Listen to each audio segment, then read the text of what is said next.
Hello, I'm Laura Kyle. Here's a quick run-through of some of the stories on Al Jazeera. There have been protests in Egypt as the trial of deposed President Mohamed Morsi was set to get underway in Cairo, but Egyptian state media is saying that trial has now been postponed. Tear gas was used in the Nasser City area of the capital to disperse the anti-coup demonstrators. A fire has swept through an express train in India, killing at least 9 people. The blaze broke out in the early hours of Wednesday morning when most of the passengers were asleep. Nidhi Dutt has more from New Delhi. The fire broke out in the early hours of the morning. It was actually noticed by a railway official that was standing on the side of the railway tracks when he saw the train going past.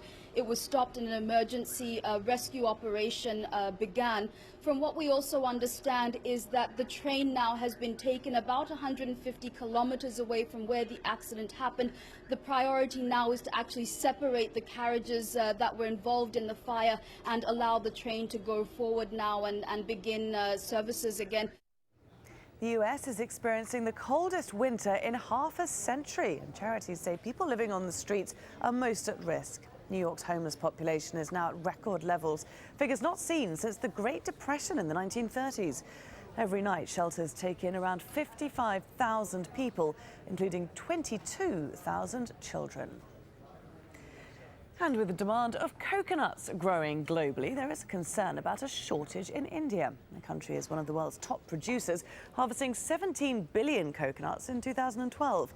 Collecting coconuts was once a job looked down upon, but now some are choosing it as a lucrative career move. You can find the latest on all those stories and much more at aljazeera.com.